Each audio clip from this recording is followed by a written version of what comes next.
Dios les bendiga mucho en esta mañana. Es una bendición volvernos a encontrar.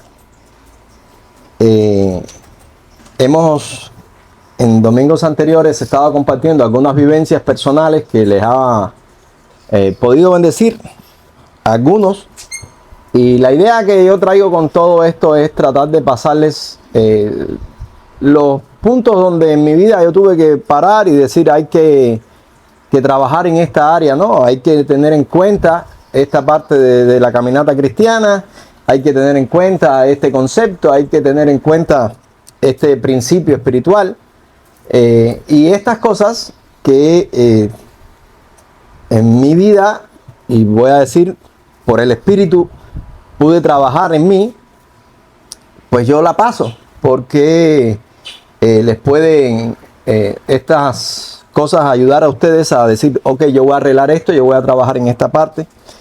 Y es bueno porque cuando uno en la caminata cristiana va siguiendo los pasos de otros hermanos que van adelante, hay señalizaciones, ¿no? En el libro del peregrino se bendice uno al ver cómo estas vivencias que él va narrando, pues tú dices, me identifico con esto. A mí me pareció muy genial esto de ponerle nombre a muchas personas que te rodean y tú no sabes cómo identificar, porque tú dices, bueno, fulano es cristiano, no es cristiano, a veces me confunde.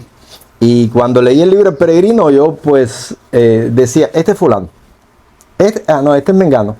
Y así iba poniéndole a cada cual el nombre, porque decía, lo está describiendo. Entonces, hay una bendición también que en el mismo libro te dice que muchos peregrinos que iban antes marcaron el camino, ¿no? Y dijeron, oye, por aquí no, y fueron poniendo marcas para el que viniera atrás no se perdiera. Entonces yo lo que estoy buscando es tratar de pasarle las vivencias de mi vida espiritual para que todo esto les pueda servir y ustedes puedan también hacer sus conclusiones. Hay mucha bendición cuando tú ves algo y dices, contra, qué bueno, no fue invento mío, ¿no? A mí me sucedió en mis estudios personales de la Biblia, que yo hacía interpretaciones que yo decía, no tiene nada que ver con lo que a mí me ha enseñado en la iglesia, pero es que el texto aquí está claro. Y la preocupación de uno, pues es caer en herejía, ¿no? O sea, irte a un camino que no se camina. Pero después cuando te encuentras en los comentarios y en los libros teológicos, pues los criterios que son iguales que los tuyos y que tú estás acertado, tú dices, wow, qué bueno, ¿no? Te sientes como con alegría, tú dices, menos mal, no hay herejía. Es sencillamente que estas personas no están haciendo la interpretación adecuada de las escrituras. Entonces, bueno, vamos a continuar con estas vivencias este domingo, los próximos también. Estas vivencias personales que yo las transmito porque a mí el Espíritu me trató en ese momento y Dios me mostró cosas y me sirvieron y pude reajustar la brújula para poder seguir el camino sin atropello y sin pérdida espiritual. Vamos a orar y después vamos a meternos ya en el tema como tal. Padre amado, gracias te doy por tu gran misericordia, gracias te doy por este día y por la bendición de poder compartir con mis hermanos. Te ruego que tu palabra bendiga a cada corazón, Señor. En el nombre de Jesús. Amén. La Biblia nos dice, mirad cuán bello y delicioso es habitar los hermanos juntos y en armonía. Hay otro texto que te dice, yo me alegré con los que me decían, a la casa de Jehová iremos. Desde que yo llegué a la iglesia, yo me enamoré de la iglesia. O sea, hasta el día de hoy sigo enamorado de la iglesia. Yo siento que la iglesia ha sido mi familia. Yo siento que la iglesia ha sido la fuente de amistad. Mis amigos están dentro de la iglesia. Siento que la iglesia ha sido motivación para hacer todos los proyectos de mi vida. O sea, desde matrimonio hasta hijos, hasta escuela, carrera. Todo lo que yo he estudiado tiene que ver con la idea de ser útil para el cuerpo, de ser útil para la iglesia. Tuve la bendición, tuve el privilegio de cuando me convertí, que me convertí bien joven.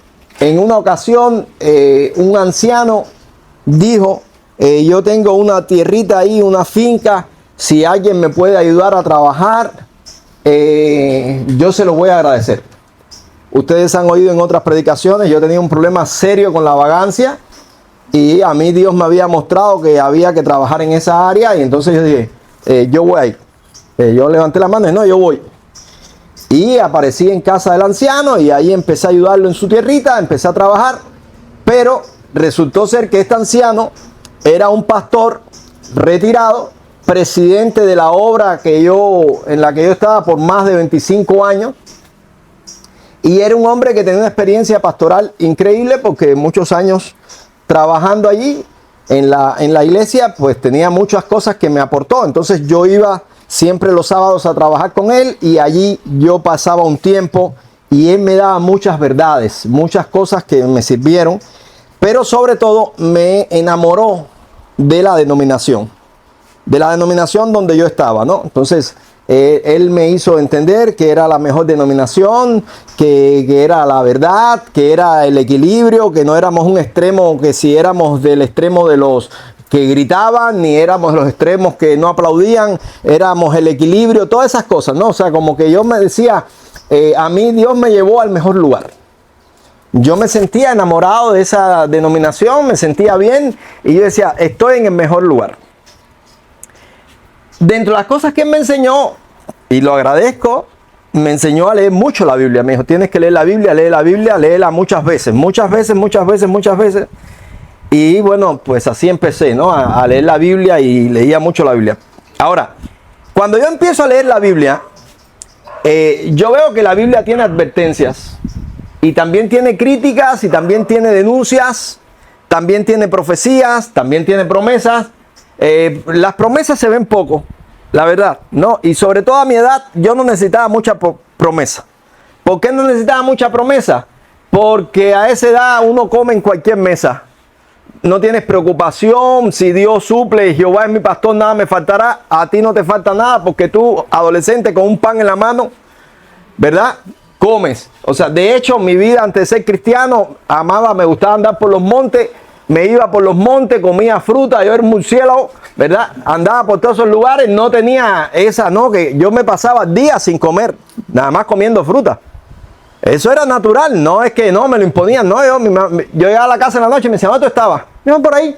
¿Y dónde comiste? Por ahí. Entonces, yo no necesitaba las promesas, Dios me proveerá, nada de eso. Si alguna promesa me empezó a interesar por ahí después, fue esa de busca primeramente el reino de Dios y su justicia y todo lo demás vendrá por añadidura, y ustedes saben por qué, ¿no? Porque necesitaba una mujer. Pero ya, la otra no era. No necesitaba promesas. Pero a mí sí me marcaron mucho las advertencias, los mandamientos, las profecías. Todas esas cosas a mí me marcaban. Entonces, cuando empiezas a leer el Nuevo Testamento, tú te das cuenta que hay denuncias de personas que tienen ciertos comportamientos. Y yo, pues, tenía mi lápiz para escribir las cosas que yo entendía. Y cada vez que yo veía algo así, que era una denuncia, yo lo veía siempre contra, yo ponía TJ. No, TJ era testigo de Jehová. TJ, este es para los testigos de Jehová. Adventista, esto es para los adventistas. O sea, yo siempre veía al enemigo afuera, nunca al enemigo adentro. Esto es para los católicos romanos. O sea, era el niño feliz. Ustedes saben que el niño es feliz. Por eso hay que tener siempre cuidado. Hay que tener mucho cuidado con lo que nosotros le enseñamos a un niño y con la amargura que le sembramos a un niño, porque el niño es feliz. O sea, el niño es feliz. Tú te puedes estar fajando con tu suegra, pero el niño sabe amarte a ti como mamá y a su abuela como abuela. No siembres veneno en el niño. ¿Ok? No siembres veneno en el niño. El niño es feliz. Yo a veces me pongo a acordarme de mi infancia y yo decía, todo me gustaba, mi vida me gustaba, todo me gustaba. Eres un niño feliz. Así, estás contento. Como cristiano recién convertido, y adolescente por cierto, era un cristiano feliz, un niño feliz. No había problema. Todos los problemas yo decía, eso es una bobería, eso se perdona, eso no pasa nada. Lo veía todo bien, me sentía bien apadrinado por este pastor anciano que siempre me daba consejería. Hoy comprendo, ya entendiendo los planes y los proyectos de Dios, comprendo que Dios estaba preparándome para un ministerio, ¿verdad? Él me hablaba de cosas que decía, ¿por qué me habla de eso? Y yo no entendía nada de lo que él me decía, de los principios, eso mismo que me decía, nunca pidas prestado, nunca pidas prestado. Y si pides prestado, tienes que decirle a la persona el día que le vas a devolver. Y el día que vayas a devolver, escúchalo bien, el día que vayas a devolver, tienes que suplirle al hombre y si es posible darle un poquito más. No es interés, es agradecimiento. Y me ponía tantas condiciones que decía, mejor es no pedir prestado. Hasta el día de hoy yo no pido prestado. O sea, tengo ese principio, no pido prestado. Porque él siempre me decía, el que pide prestado es esclavo del que presta. Eso me lo enseñó. En aquel momento yo no entendía nada porque decía, ¿qué? Él me estaba hablando de situaciones económicas que después yo vi que sí eran importantes para manejar esto. O sea, nosotros como cristianos sabemos que somos grupos y como grupos pues tenemos que arrastrar ciertas cosas. Y hay que tener ciertos principios. Entonces él me hablaba de muchas cositas y yo sencillamente lo veía todo bien. Me parecía que todo estaba bien. Esos consejos que me daba, decía, está bien, esos son principios de justicia. Me gustaba, yo decía, está bien, no hay problema con esto. El tema es cuando yo me empiezo a dar cuenta que la iglesia es la que tiene que recibir todas estas advertencias y la iglesia es la que tiene que tener temor de todas estas amenazas. El problema es cuando ya yo me doy cuenta que no se trata de los testigos de Jehová, ni de los adventistas, ni de los católicos romanos, sino que son mis propias gente las que están transgrediendo los mandamientos. Son mis propias gente las que están transgrediendo los principios escriturales. Son mis propias gente las que están atacando la espiritualidad de sus hermanos. ¿Qué hago? Ahí fue un problema tremendo, ¿no?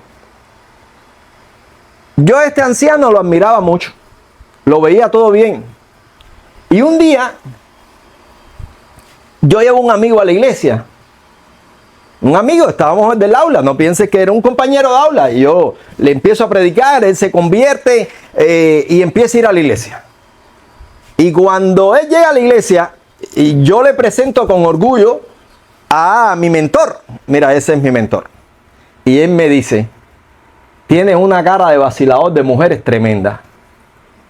Y yo lo miro y le digo, tú con tu malignidad y tu corazón malo y no sé qué cosa.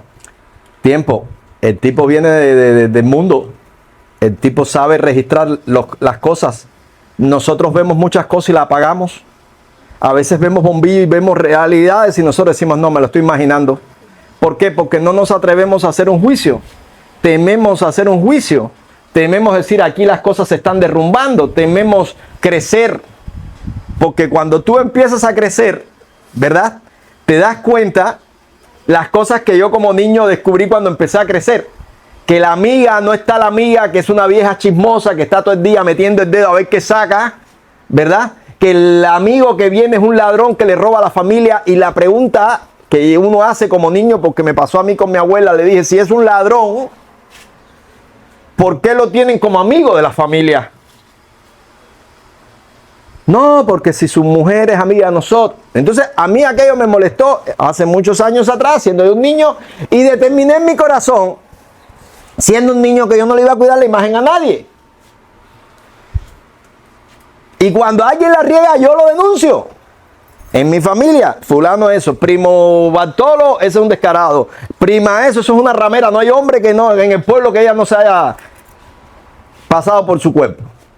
Ya no voy a guardarle la imagen a nadie. Mis hijos que después crezcan y determinen quiénes van a hacer sus relaciones. Pero me pareció que esa hipocresía era peligrosa, ¿no? Entonces tú vas creciendo y te vas descubriendo eso. En la iglesia igual. Tú vas creciendo y cuando vas creciendo empiezas a descubrir cosas que pasan que tú no lo habías pensado, pero ya tú empiezas a ver cosas. El pastor que tenía la iglesia, que no era el anciano que me ayudaba a mí en mi dirección espiritual, sino era el pastor de la iglesia, venía y me decía, a fulano lo cambiaron de una iglesia para otra porque adulteró allá y lo pasaron para acá. Y a mí me llamaba la atención que él no hacía nada, ¿no? Y yo quiero decirles que cuando tú te paras por la verdad, cuando tú te paras por la justicia, tú vas a tener muchos problemas. Antes de continuar, vamos a leer un texto. Primera de Tesalonicenses, capítulo 2, versículos 5 y 6. Porque nunca usamos de palabras lisonjeras, como sabéis, ni encubrimos avaricia. Dios es testigo. Vuelvo a leer. Dice, porque nunca usamos de palabras lisonjeras, como sabéis, ni encubrimos avaricia. Dios es testigo. Ni buscamos gloria de hombres, ni de vosotros, ni de otros, aunque podíamos seros carga como apóstoles de Cristo. Ni buscamos gloria de hombre. O sea, gloria de hombre no busco. Dice otro texto. O sea, no buscamos gloria de hombre. Es importante que nosotros comprendamos la responsabilidad que tenemos, porque cuando estábamos en Egipto, ¿quién era el enemigo? El egipcio, ¿verdad? Cuando estábamos en Egipto, ¿quién se oponía?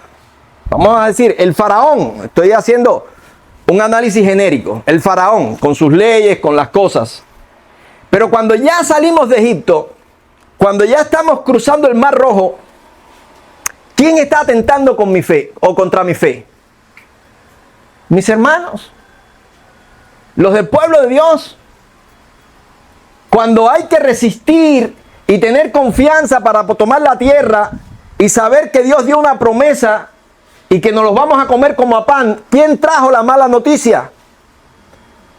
¿Quiénes fueron los que derribaron la confianza y la fe?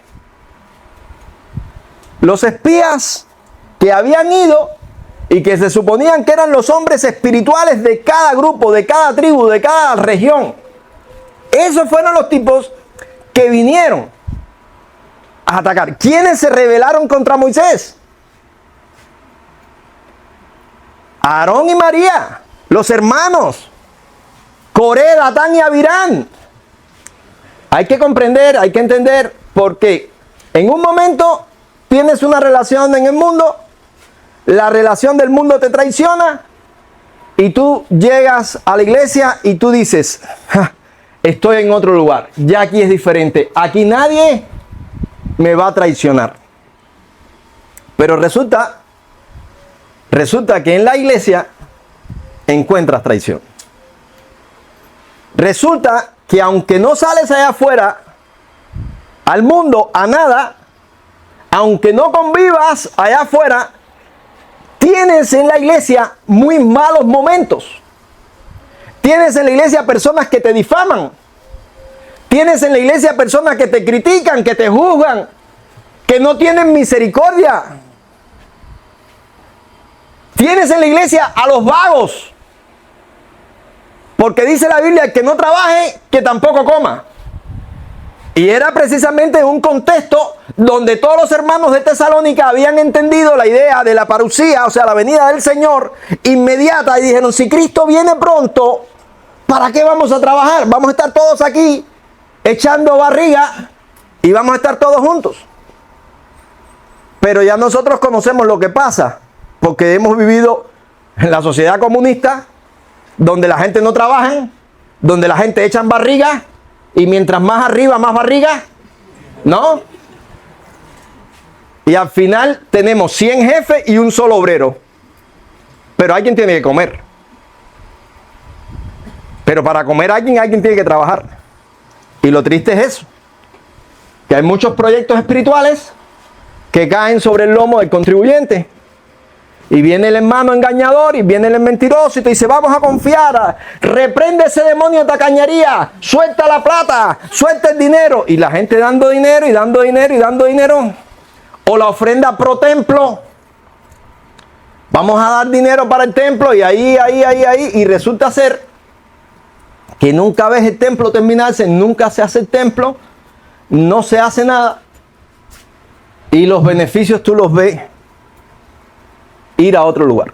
Esas son las realidades de una iglesia. Hace mucho tiempo yo me fui de la vida de mundo. Hace muchos años yo no trabajo con grupos mundanos. Muchísimos años. Sin embargo, yo veo los eventos que pasan también dentro de la iglesia. Entonces, hay una realidad. Hay una realidad.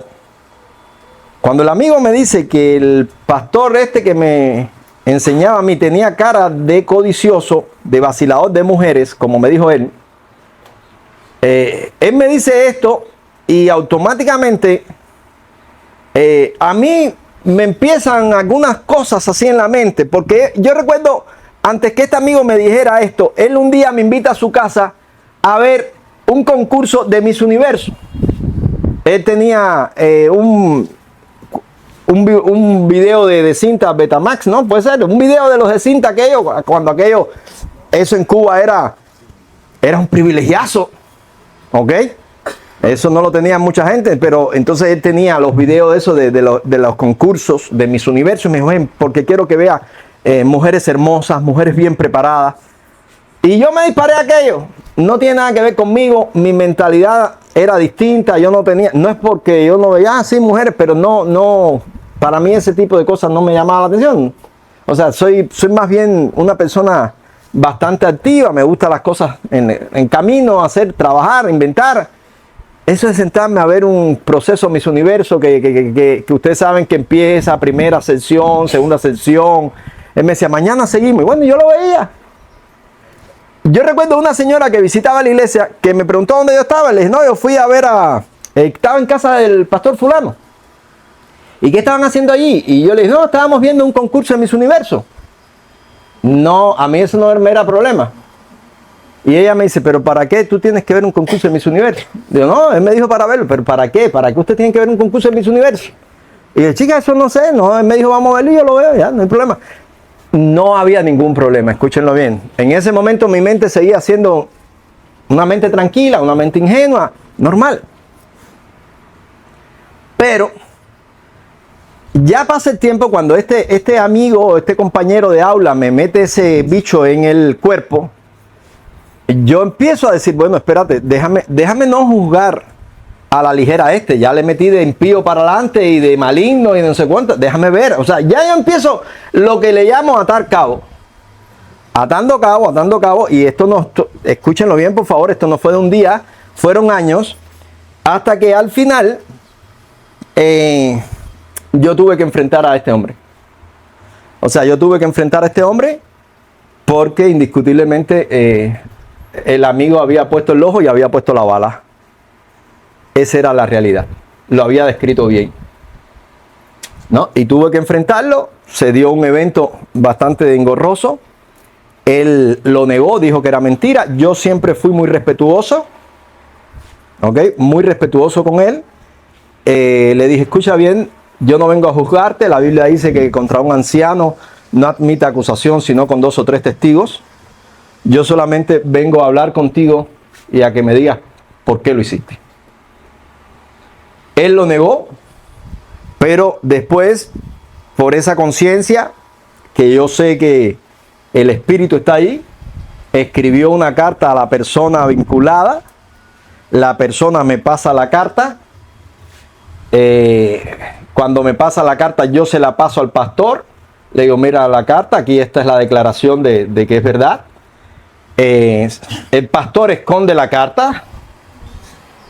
El pastor, él dice que yo lo traicioné. Yo pienso que él traicionó a Cristo, traicionó la Biblia, traicionó la verdad, traicionó el sentido común, traicionó toda esa información que él mismo me había dado, que yo no la sabía porque yo no iba a las reuniones de pastores. Aunque ya terminé siendo copastor de la iglesia, yo no iba a las reuniones de pastores. Compréndanlo. Él era el que me pasaba toda la información del mal uso del dinero, de que una ofrenda que vino en no sé qué lado, que si la policía cogió un camión con no sé cuántas cosas, que si el puerco, ya ahí esa información empieza a venir. Aquí hay un problema, ¿no? ¿Y cuál es el problema? El problema es que yo estoy en la mejor iglesia del mundo. Yo estoy en la mejor denominación del mundo. Yo estoy en la denominación perfecta. Yo creo a ciega que el Espíritu me llevó a aquel lugar, que Dios en su amor y en su misericordia me llevó a aquel lugar. Y entonces ahora estoy viendo toda esta iniquidad. ¿Qué hacemos? ¿Qué hacemos? Bueno, uno, Dios no existe. Y todo esto es mentira. Eso es una forma de llegar a una conclusión rápida. Cortar por lo sano. Dios no existe, todo esto es mentira. Pero me era imposible creer que Dios no existía.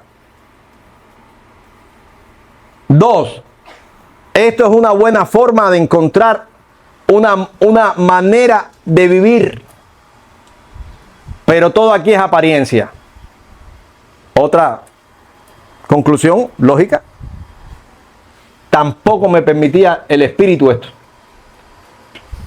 Entonces cuando le reclamo a Dios y le digo, Dios, mira todo esto que está pasando, el Espíritu me marca y me dice, puesto los ojos en Jesús, autor y consumador de la fe. Miren, esto es muy importante, porque esto nos ha pasado a muchos cristianos. Tú has leído un texto, pero cuando el Espíritu te lo recuerda exacto.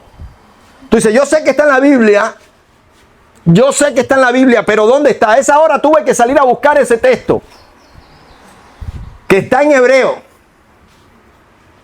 Yo decía, está en la Biblia, pero yo sabía que el Espíritu era el que me estaba hablando a mí. Ahí en ese momento Dios me está comprometiendo con su palabra. Dios me está comprometiendo con su justicia. Dios me está comprometiendo con lo que yo sé que es verdad. En otro momento, por eso yo siempre digo que a Dios yo no le puedo llevar queja, porque cada vez que voy a una queja con Dios me echa las culpas a mí. En otro momento, le dije a Dios de lo que estaba pasando en la iglesia y me dijo, por tu culpa. Y yo le dije, pero yo, ¿por qué? Si yo me estoy portando bien, ¿no? Como ese niño que dice, mamá, pero ¿por qué a mí? ¿Por qué yo? ¿Por qué por mi culpa? Y el Espíritu me dijo, si te consagras, si oras, si estudias la palabra, tú podrás ocupar la posición de darle a otros. Wow, ¿qué cosa no te pone Dios? No, o sea, esto no funciona. Sí, eso es muy fácil decirlo, hazlo funcionar. Nosotros no podemos decir Dios no existe. Yo sé que Dios existe. Es cierto que la iglesia está llena de vagos. Sí, es verdad. La iglesia está llena de vagos. O sea, ¿qué tenemos que hacer? Bueno, la Biblia dice, señálenlo. Señálenlo. Y apártense. Y apártense. Y cuando tú haces esto, la iglesia se libra de esos conflictos. De esos parásitos. Pero nadie quiere hacerlo. Hay muchas personas que vienen y me han dicho a mí, pastor, porque fulano está hablando mal de mí. No, fulano no está hablando mal de ti. Fulano está hablando de ti. Está diciendo lo que tú haces. Si no quieres que hablen más de ti, no hagas más eso. Hay que entrarle con el equipo. Hay que entrarle con trabajo de grupo, porque hay personas que se victimizan. Y teníamos en la religión uno que le decíamos Quijá, porque tenía la quijá de este tamaño, ¿verdad? Pedro Pablo Quijá. Y Pedro Pablo no trabajaba y siempre decía, tengo hambre. Y un día cogí y le di 10 pesos. Yo era un estudiante y de mi dinero le di 10 pesos. En aquel momento 10 pesos eran 10 pesos. Te montabas desde aquí hasta Pinar del Río en un taxi con 10 pesos, para que entiendas. Y le dije 10 pesos, le coge. Y como los 3 días viene y me dice, no tengo que comer. Y le digo, ¿y el dinero que te di? No, ya lo gasté. ¿Cómo que lo gastaste? Porque 10 pesos, a mí me parecía que yo con 10 pesos yo era, no sé, un rey. ¿Cómo que lo gastaste? A ver, mi mamá era limpiapiso y ganaba 85 pesos y mantenía a 4 muchachos. Para que entiendan. Que no nos vestíamos, es verdad, y que andábamos siempre de regalados, también es verdad. Pero comíamos. ¿Cómo que gastaste 10 pesos? No me lo comí. ¿En qué tú gastaste 10 pesos? No, en pizza. Y yo recuerdo, le dije, no, chico, no, si yo no como pizza. Yo no como pizza. El pan con croqueta valía 12 centavos. Y el pan con frita valía 8 centavos. Y yo compraba un pan con frita para ahorrarme esos centavitos. ¿Cómo tú vas a gastar eso? Si yo no como pizza, vas a comer pizza tú. Para mí la pizza era un lujazo. De hecho, lo he dicho en otras ocasiones, yo comía pizza porque iba a las pizzerías a comer la sobra que la gente dejaba. Era un lujo, yo no comía pizza. Pagar 1.20 por una pizza. Eso era un lujo. Entonces tú dices, pero mira este hombre lo que está haciendo. Pero ¿qué hacemos con este tipo de personas? Este tipo de conducta que no era Pedro Pablo el Quijú, era un piquete de vagos que estaban ahí. No, el Señor me dijo que yo lo iba a servir, que no trabajara. No, el Señor me dijo que dejara la escuela. Aquello era así, a pululo, como dicen la gente, ¿no? Así, el vago en las denominaciones crece así. El vago, el hermano servicial. ¿Quién acompaña a una hermanita a tal lugar? Yo, a la convención, yo la llevo. Hay desayuno, almuerzo y comida, yo la llevo. Cualquier cosa por no trabajar. Ay, qué hermano tan servicial. Comprende, ese hombre no quiere trabajar. Entonces, cuando tú vas descubriendo que todas estas cosas están dentro de la iglesia, tú dices, ¿cómo enfrento esto? Hay que enfrentarlo.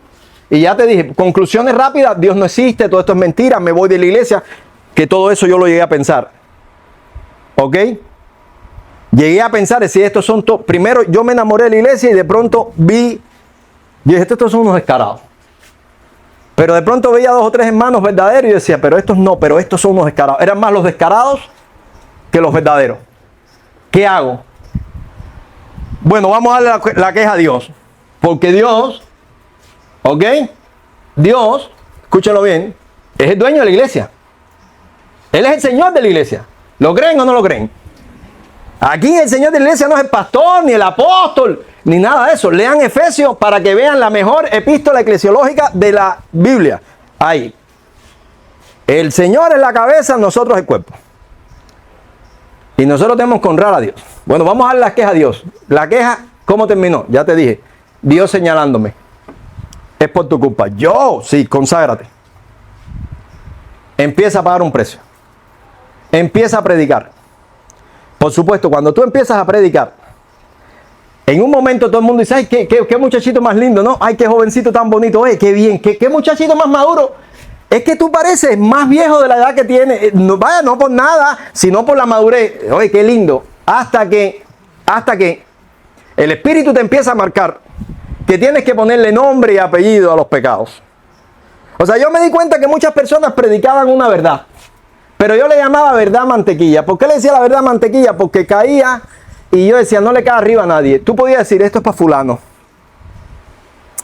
Yo me di cuenta de algo, después le fui dando nombre a todo esto. Necesitan visión profética.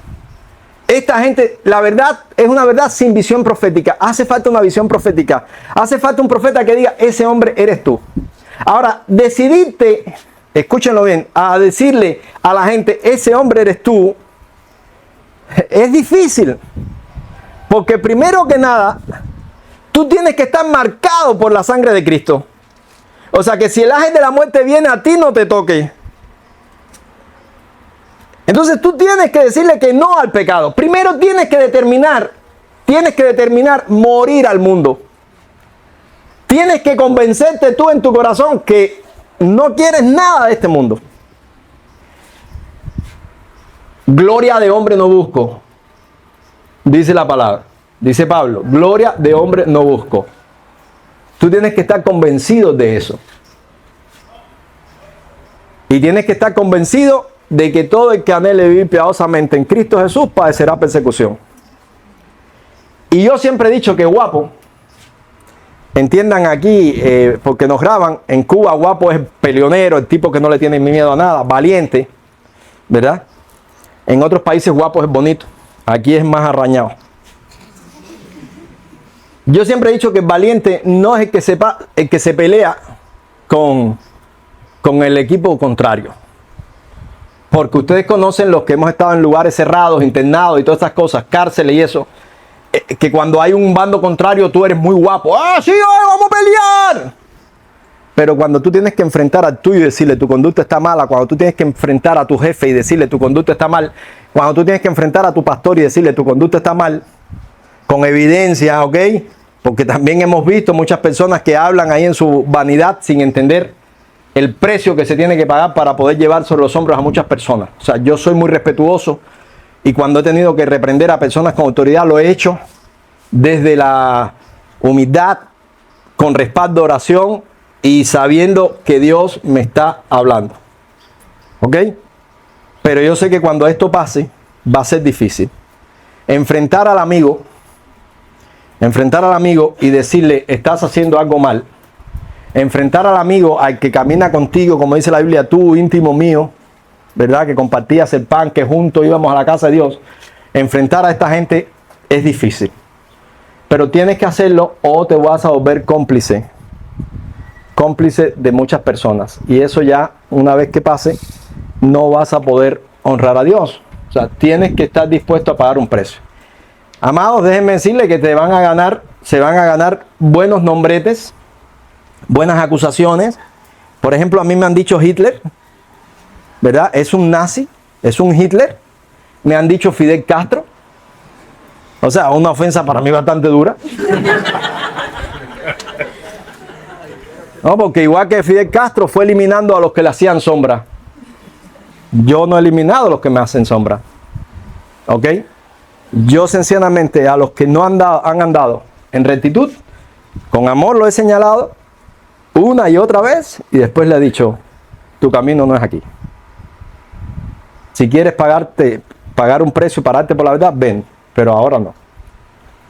Cuando tienes que disciplinar y expulsar a tu hermano, a tu hermana, a tu sobrino, a tu sobrina, a los tuyos, pues lógicamente te van a acusar. Te van a acusar. ¿De qué te van a acusar? De lo que ellos quieran. Porque se supone que debes darles oportunidades. Y yo creo que el Espíritu Santo siempre nos da muy buenas oportunidades para que nosotros arreglemos nuestras vidas. Pero una vez que ya tú determinas violentar todos los principios que el Espíritu ha tratado contigo, yo sé que lo que toca no es otra cosa que tú vas a oprimir al que está a tu lado. Siempre cubrimos a la iglesia porque sabemos que si no le salimos al paso a estas personas terminan oprimiendo a su prójimo, terminan oprimiendo a su esposa, terminan oprimiendo a su esposo, terminan oprimiendo a sus hijos, terminan oprimiendo a sus hermanos. Esta es la realidad. ¿Por qué razón? Porque hemos visto que las personas no actúan muchas veces por los principios de justicia, sino por los contextos sociales que tienen y por las ideas. Por eso dice la Biblia que llegará la hora que cualquiera que os mate pensará que rinde un servicio a Dios. O sea, yo me he dado cuenta que si los enemigos, que lo he hecho siempre con mucha sabiduría, y lo digo para que entiendan, con mucha estrategia, yo siempre digo, no se trata de que sea mi amigo, se trata de que no se vuelva mi enemigo. Pero yo me di cuenta que hay que enfrentar muchas veces a lo suyo. Y yo me di cuenta que muchas veces los problemas más grandes los tenemos por los nuestros. Cuando tenemos que enfrentar a un hermano en Cristo, a otro predicador, a otro pastor, cuando tenemos que enfrentar al líder superior, amados, es duro, es difícil. Es difícil, pero tienes que hacerlo. ¿Por qué tienes que hacerlo? Bueno, porque en la Biblia tenemos ejemplos para nosotros saber qué vamos a hacer. Y yo les invito a buscar en Gálatas, por favor, si me acompañan. A ver, he visto muchas personas que te dicen, pero eso lo teníamos que trabajar en privado. Eso lo teníamos que tratar en privado. Eso no tenía que haber sido tratado en público. Y la Biblia dice claramente que persiste en pecar, repréndelo duramente para que los demás teman. Y después que tú trabajas con un hermano o una hermana, le dice, hermano, ten cuidado. Porque yo lo estoy diciendo, amados, siempre desde el temor de lo que dice la Biblia. El que se cree firme, mire y no caiga. Y dice la Biblia, vosotros que sois espirituales, restaurarle con espíritu de mansedumbre. O sea, siempre he ido, y Dios lo sabe, con ese espíritu de temor, de mansedumbre, sabiendo que yo puedo estar en esa condición. Y quiero que cuando me pase, y Dios quiera que nunca me pase, pues vengan con una actitud de misericordia, de amor y con el deseo de restaurarme. Y dejarme una mano extendida y una puerta abierta por si algún día salgo de poder entrar al reino eterno. Y de esa manera yo siempre he actuado. Y el amor me lleva a entender que hay un compromiso. Y dice Pablo en Gálatas capítulo 1, versículo 6. Estoy maravillado de que tan pronto os hayáis alejado del que os llamó por la gracia de Cristo para seguir un evangelio diferente. Dice, no que haya otro, sino que hay algunos que os perturban y quieren pervertir el evangelio de Cristo. Escuchen bien, porque aquí hay una ira, aquí hay una molestia. Dice, no que haya otros, sino que hay algunos que os perturban y quieren pervertir el evangelio de Cristo. Mas si aún nosotros o un ángel del cielo os anunciare otro evangelio diferente del que os hemos anunciado, dice, sea anatema. Están metiéndolo en un estado de maldición. Y yo hago un paréntesis aquí. En una ocasión yo estaba enfrentando a un líder religioso que estaba perturbando la vida y la piedad de un lugar. Y yo le hablé con tanta indignación que él me dijo, pero tú no eres pastor. Le dije, sí, yo soy pastor y siervo de Jesucristo. Pero ¿y por qué hablas así? Porque tú eres un perverso y eres un anatema. Y a los anatemas se le trata de esa manera. Es importante que comprendan, aquí hay una molestia. Aquí hay una molestia. Y Pablo en esa molestia dice, no, si somos nosotros que nos corten también. No podemos aceptar esto. No, pero hermano, estamos en la iglesia del Señor. La iglesia del Señor. Miren. La iglesia del Señor tiene un compromiso de piedad y tiene un compromiso de justicia. Y los ministros que se paren aquí tienen un compromiso de piedad y tienen un compromiso con la justicia. Y de ahí en adelante, todo lo demás. Porque la gente piensa que amor es no señalar, amor es quedarse callado, amor. No es así, nosotros lo sabemos. Lo conocemos. Si en una familia tenemos un hermano travieso y los padres no lo paran, el hermano travieso termina haciéndonos daño a todos. Porque un día yo le dije a mi mamá, ¿por qué si tío fulano era tan malo? ¿Por qué lo seguían acogiendo y acogiendo y acogiendo y siempre hacía daño? Y era una historia de daño. ¿Por qué? No, porque mamá antes de morir se dijo que teníamos que tenerle paciencia.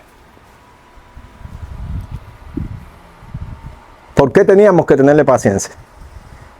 Yo le tengo paciencia, pero no lo quiero cerca de mí. Sé porque yo le hablaba a alguien y le decía, oye, perdón. Hay que definirlo correctamente, porque la gente piensa que perdón es que vas a volver a ponerte en el lugar. Yo te perdono. Y el perdón es precisamente del hecho de que de mí no va a salir daño hacia ti. Pero esa posición que tenías antes no la vas a tener nunca más. Porque eres un traidor y el que traiciona una vez, traiciona dos veces. No puedes traicionar. Y si lo hiciste, reconócelo y como Judas Iscariote, ve y ahórcate. Y si no te das valor para ahorcarte, por lo menos mira a ver si encuentra valor para arrepentirte, confesar y no buscar más culpable que tú. Porque es fácil acusar a otro de Fidel Castro, de Hitler, de lo que sea, y no responsabilizarse de los actos de uno. No, éramos amigos. Ama al amigo todo el tiempo. En eso estoy amándote. Te estoy amando. Que el justo me reprenda será un excelente bálsamo. Tengo que dejarte claro que tu camino no está bien para que puedas salir de tu estupor. Seguimos leyendo lo que dice Pablo. Como antes hemos dicho, también ahora lo repito. Si alguno predicare diferente evangelio del que habéis recibido, dice, sea anatema. Pues, dice aquí, ¿busco ahora el favor de los hombres o el de Dios? ¿O trato de agradar a los hombres? Pues si todavía agradara a los hombres, no sería siervo de Jesucristo. Si yo fuera a agradar a los hombres, no sería siervo de Jesucristo. Hermanos, en mi vida he tenido que enfrentarme a pastores. La congregación, después que tú tienes una autoridad, la congregación acepta la disciplina bien. La congregación te ve como un papá que le da el pau pau porque lo necesita. Pero cuando tú tienes que decirle a un pastor, tu vida está mal, tú tienes que dejar el ministerio. Tú tienes que apartarte. Y ese pastor no te ve a ti como autoridad espiritual. Es un problema y te va a empezar a atacar y va a tratar de desprestigiar tu vida y tu ministerio. Y va a buscar cosas. Y va a buscar en el baúl de los recuerdos. Y va a tratar de sacar del pasado. Y va a tratar de buscar la debilidad en tu familia, en tus hijos. Pero tú tienes que recordar esto. Si hubiera querido agradar a los hombres, yo no fuera siervo de Jesucristo. No hay problema. Gloria de hombre no busco. Eso es un momento muy difícil, escúchelo bien, porque es guapo el tipo que se enfrenta a su amigo. Es valiente el tipo que le dice a su pastor, estás actuando mal. Y estaba yo orando en un momento por este hombre que me había formado a mí espiritualmente, este hombre que el Espíritu me había marcado como mi modelo. Y Dios me dijo, no ores más por él. Yo lo he cortado. Y tú te quedas así y dices, ¿qué hago? ¿Qué hago? A otra hermana Dios le dijo, él me traicionó cuando yo le di un nombre. Y la hermana viene y me lo dice y yo, ¿qué pasó? Ya no se trata de que Dios me lo dice a mí, sino que Dios viene a confirmármelo a través de otro, porque esto, por eso digo, yo voy a decir Dios no existe. No, Dios sí existe. Que el Espíritu Santo no existe. No, yo sí sé que el Espíritu Santo sí existe. Yo sí sé que Dios habla. Yo sí sé que Dios lleva a su iglesia de la mano. A su iglesia. No a la iglesia católica romana. No a la denominación evangélica en la que tú te formaste. No, Él lleva a los redimidos por su sangre en sus manos. Y una vez alguien me dijo, no, porque yo veo odio en tu corazón. Le dije, tú no me ves odio en mi corazón. Tú lo que ves es una conciencia manchada que es la tuya. Y esta persona era un católico romano, defendiendo la iglesia católica romana. Y ahí en ese momento yo me sentí muy mal porque la iglesia católica romana tiene un historial de asesinato, de pudrición, de papas pederastas, de curas abusadores de niños. Es un historial, es un historial. La iglesia católica romana, ustedes lo saben, está ahí como la gran ramera, la prostituta. Entonces cuando yo empecé a hablar con este hombre y este hombre empezó a defenderla, yo me encendí en ira. No contra él, sino contra toda esa iniquidad. Porque ¿qué vamos a decir? ¿Qué vamos a decir? Todos hemos matado, todos matan. Es lo que dice la iglesia católica. Es lo que dicen los defensores de la iglesia católica. Todos matan. Calvino también mató. Lutero también mató. A mí no me importa. Lutero, Calvino, el Papa, a quien haya matado, con Dios se la va a tener que ver. Yo no estoy defendiendo nada. Yo estoy defendiendo la justicia. Y eso ya me ha pasado muchas veces porque la gente dice, no, te veo con ira. Yo no estoy con ira. Yo estoy con fuego. Yo estoy molesto. Porque no podemos aceptar la iniquidad. ¿Ustedes saben por qué no acepto la iniquidad? Por una sola cosa, caballero. Si la bronca es entre grandes, perfecto. Vamos a fajarnos todo aquí. Vamos a fajarnos todo aquí. Que un ejército se faje con otro ejército. Perfecto, no hay problema. Pero cuando aquí la gente sale a la calle a hacer sus manifestaciones, pónganos luz, y viene el camión ese de soldados a darnos patadas de piñazo, eso es una iniquidad increíble. Porque esos soldados van a patear a muchachitos y a muchachitas que no saben ni tirar un golpe. Y esos soldados se montaron en el camión después de haber dado 5 o 6 horas de patadas en un colchón de entrenamiento de eso. Eso es iniquidad, eso es maldad. Y el soldado que haga eso, que se la vea con Dios. En la eternidad se la verá con Dios. Eres soldado, pelea con otro que salió del colchón igual que tú y vamos a pelear igual de tú a tú. Nunca será así. ¿Qué hacemos? Vamos a ponernos de acuerdo. Tú no dices nada de mis pecados, yo no digo nada de los tuyos y vamos a explotar a esta gente. Por eso siempre digo, al final quien daña es, ¿a quién se daña? Al prójimo, a los pequeñitos. Y cuando Dios me dice a mí que no ore más por este hombre que está desechado, yo tengo que darle el aviso a este hombre. Yo tengo que darle el aviso y vengo a su casa, llego a su casa y le digo, yo vengo a decirte lo que Dios me dijo para decirte. Y me dijo, y le dije, Dios me dijo que tú estabas desechado. Yo estaba orando por ti, Dios me dijo que no orara por ti, que te había desechado. Y le dijo a otra persona que tú habías amado más tu gloria que la de él. Y en ese momento él me dice, pero yo, si yo oro por la mañana, por la noche, hasta para entrar al baño yo oro. Y Dios me dijo, escuchen bien, esto no es mentira, ni yo estoy loco. Él ora porque le tiene miedo a la muerte. Dios me acaba de decir que tú oras a entrar al baño porque le tienes miedo a la muerte. Fue un silencio total. Si él me hubiera dicho, tú estás loco, ¿qué estás diciendo? Se quedó así como diciendo, ¡ah! Ahí fue donde yo me di cuenta que era Dios tratando con este hombre, dándole su última oportunidad. Automáticamente me acordé de Samuel cuando Dios le dijo lo que le iba a pasar a la familia de Elí. Samuel veía a Elí con un ojo de hijo. Y yo dije, esto ya es algo que está muy a menudo pasando. Y entonces hice una predicación que se llamaba Los Samueles Modernos. Porque me di cuenta que muchos jóvenes tenían que enfrentarse a su liderazgo. Y Dios estaba llamando a muchos jóvenes a enfrentarse a sus liderazgos, a enfrentarse a sus padres espirituales, a enfrentarse a las personas que habían sido para ellos sostenimiento, ayuda, crecimiento espiritual. Y el Espíritu les estaba marcando, hazlo. Y lógicamente siempre era, ¿por qué me haces esto? ¿Por qué me traicionas? Yo que te he tratado como un hijo. Eso es duro. Créanlo que la persecución emocional es muy fuerte. Es muy fuerte cuando un amigo te dice, ¿por qué me haces esto? Tú me estás traicionando. Y yo le digo siempre, porque me ha pasado, yo no he traicionado. Tú eres el que ha traicionado, yo no he cambiado. El que cambiaste fuiste tú. Pero es duro. Es duro cuando tienes que preguntar por el amigo y decirle, ¿dónde está fulano que no lo veo? No se sabe de él. Vamos a su casa a buscarlo y encontrarlo en su casa en plena fechoría y tenerlo que reprender.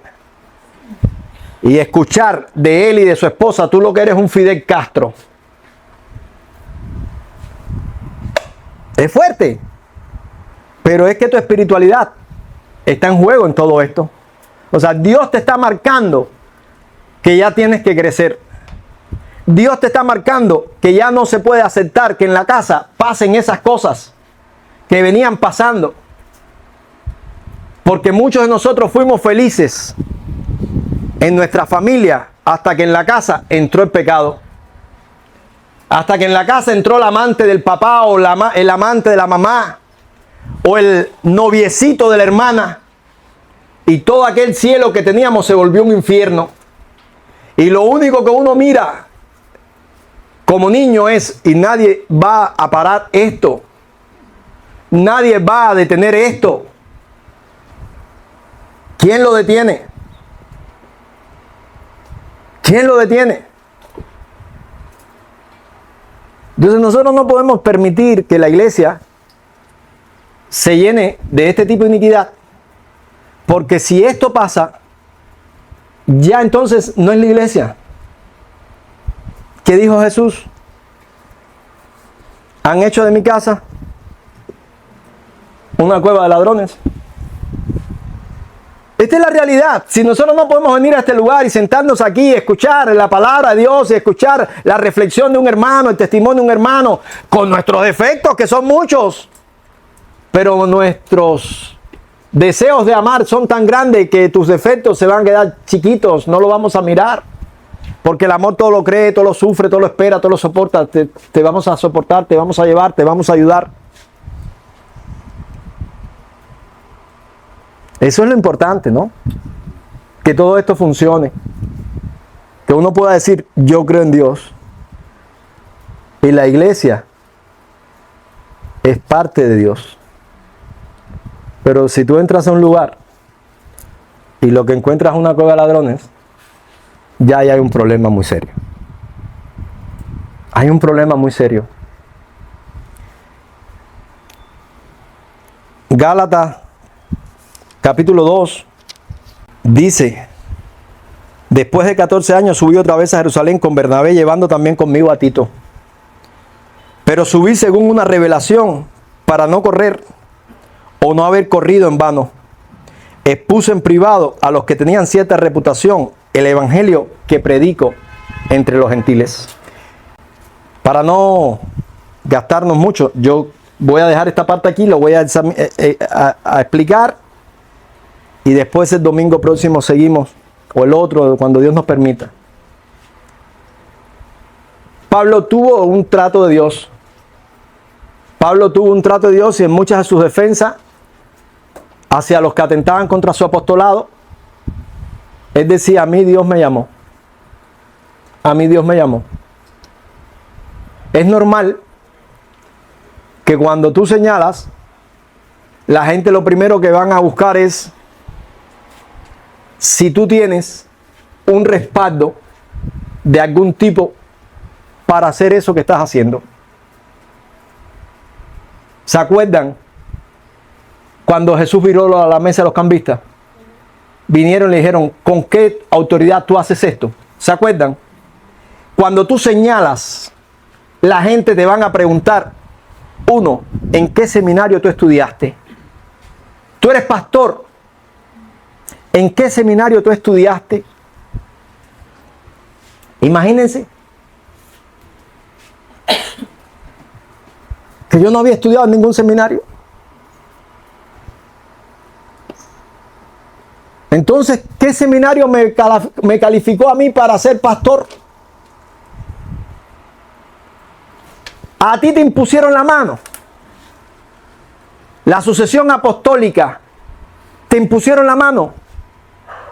Hermanos, entiendan, todos estos son mecanismos de poder. Las estructuras crean estos mecanismos de poder. ¿Para qué? Para que la estructura siga siendo lo importante. Escúchenlo, porque a veces la gente te habla y te dice: mira, pero a ver, la iglesia católica romana es la verdadera, la iglesia pentecostal es la verdadera, allí sí se mueve el espíritu, la iglesia bautista son los que escudriñan las escrituras. Todo eso son mecanismos de poder. Nada de esto es cierto. Yo quiero que ustedes lo comprendan. Nada de esto es cierto. Todas las denominaciones tienen vitrina. Todas las denominaciones tienen a alguien, un hermano piadoso. La iglesia católica tienen a los franciscanos.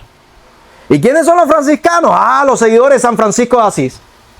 ¿Y quién es San Francisco de Asís? Un hombre piadoso y una vida recta. ¡Wow!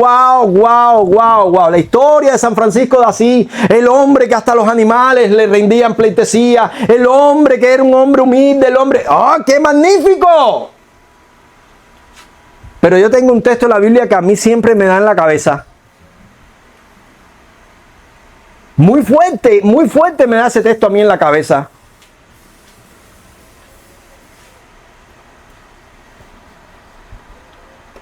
Bienaventurados los que tienen hambre y sed de justicia. ¿Cómo yo voy a ser un hombre justo y no voy a delatar la iniquidad de la iglesia católica? Si la iglesia católica reconoce a San Francisco así como el tipo piadoso, es porque nunca atacó a la iglesia católica. Si tú empiezas a atacar, todo el que anhele vivir piadosamente en Cristo Jesús padecerá persecución. Cuando tú empiezas a delatar los pecados, cuando tú empiezas a decir: no estoy ahí, no estoy de acuerdo con eso, te van a denunciar, te van a ensuciar, van a manchar tu expediente, van a decir cosas, van a detractarte. Pablo dice, para que nada de esto me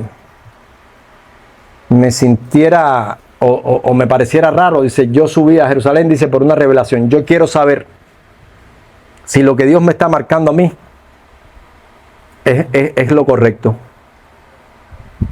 Y entonces fue y le dijo a aquellos apóstoles, a mí el Espíritu me marcó el Evangelio para los incircuncisos. Y esto es lo que me reveló. Y esto fue lo que me dijo, algo de esto está mal. Y el domingo próximo vamos a continuar. Porque dice, nadie me señaló nada, sino que me dieron la diestra a enseñar de compañerismo. Y me dijeron, solamente acuérdate de los pobres. Lo cual he hecho, dice él,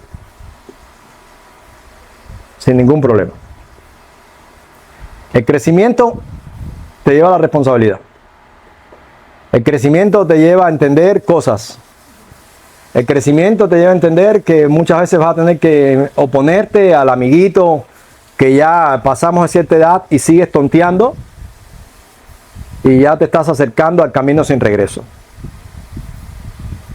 El crecimiento te lleva a decir, voy a ser un modelo para otros hermanos y tengo que trabajar en mí para hacer ese modelo. Porque este mensaje, que a lo mejor te pareció algo severo, o a lo mejor te pareció brillante, no sé, ni me interesa, no busco agradar a los hombres, tiene que tener un respaldo de vida y de determinación. Si no, todo esto es por gusto. El mundo me puede fallar, la gente puede fallar, pero yo sigo confiando que Cristo, mi amigo, nunca me faltará. Vamos a cantar este canto y vamos a orarlo. Vamos a orarlo. Padre, queremos honrarte. Queremos que tú seas nuestro amigo.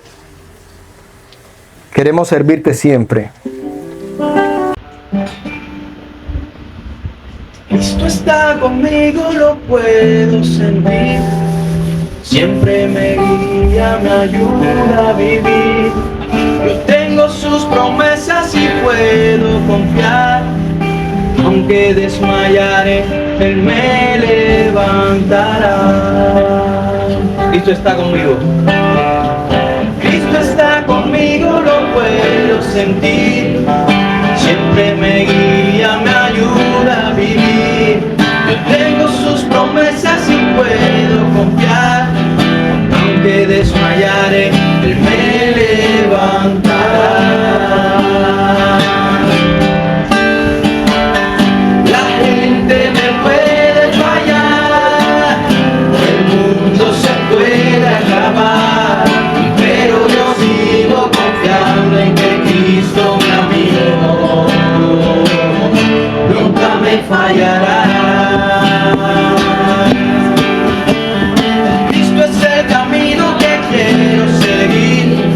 Eres la respuesta que quiero escuchar.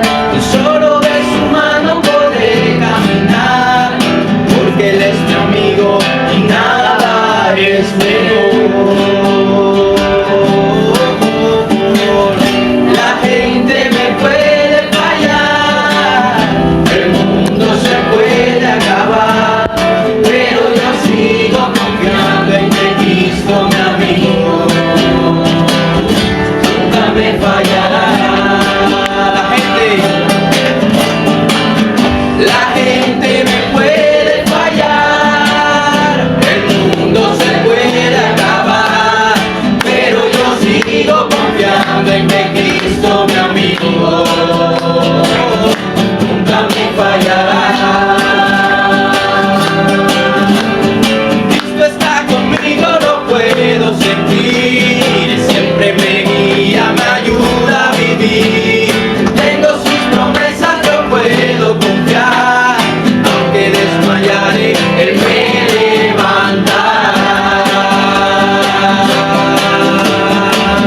La gente me puede fallar, el mundo se puede acabar, pero yo sigo confiando en que Cristo, mi amigo, nunca me fallará.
Gracias, Dios, por tu fidelidad.